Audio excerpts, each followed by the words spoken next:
So if you have your Bibles, turn to 1 Thessalonians chapter 1 and read the first 10 verses. When you're done with that, come back and we'll tackle part of chapter 1. All right, so hopefully you've had a chance to read the first 10 verses of 1 Thessalonians chapter 1. We are not going to get through all of chapter 1 today. We're going to introduce chapter 1 and the big idea behind 1 Thessalonians. So 1 Thessalonians was, if you go and read the book of Acts chapter 17, you'll discover that on one of Paul's missionary trips, he and Silas went into the Greek town of Thessalonica, and there they preached about the reign of God and about Jesus. And within just a few weeks, they had a new congregation. Jews and Greeks alike responded to Jesus by giving their allegiance to him and began to worship him. But in that culture and in that time, giving your allegiance to Jesus, making that kind of religious change, came with all kinds of ramifications.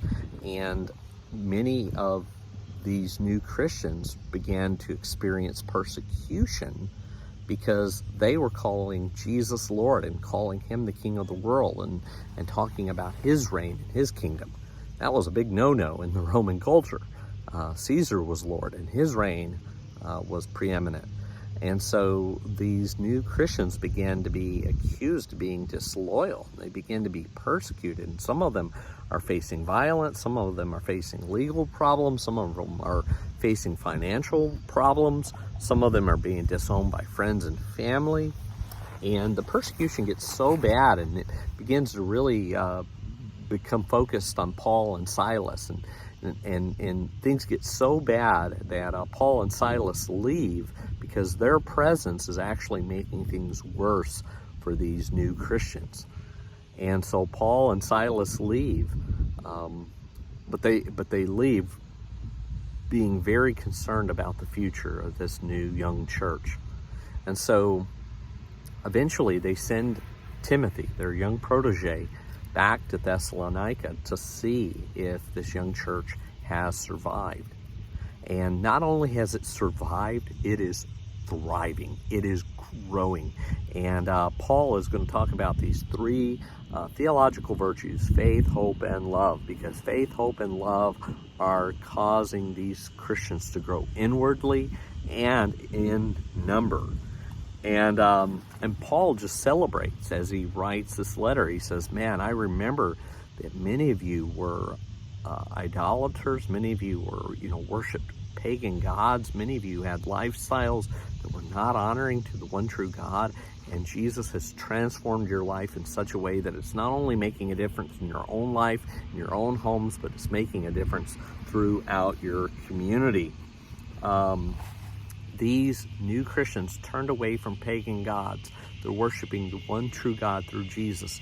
And now what's sustaining them is the hope they have as they wait for the return of Jesus. And so what 1 Thessalonians is going to focus on is the return of Jesus and what our hope in the return of Jesus does for us. So it's not just an escapism. It's not just pie in the sky. It's not about ignoring this world or not taking responsibility in this life. Paul is going to tell us that when we really understand what it means that Jesus is going to return in glory, that it empowers us, it strengthens us, it gives us faith, hope, and love, and it makes us more relevant for this world. It makes us more dynamic in this world. It makes us care more about this world when we understand what it means that Jesus is going to return in glory. And so this book, 1 Thessalonians, is about that part of the creed where we say Jesus will return to judge the living and the dead. Paul is going to build his whole argument in 1 Thessalonians on this idea that Jesus is coming back in glory. He'll judge the living and the dead. And in the meantime, that empowers us, it transforms us, and it develops within us the virtues of faith, hope, and love. So this is the introduction. I hope you'll come back next week and we'll talk about some more of 1 Thessalonians chapter 1.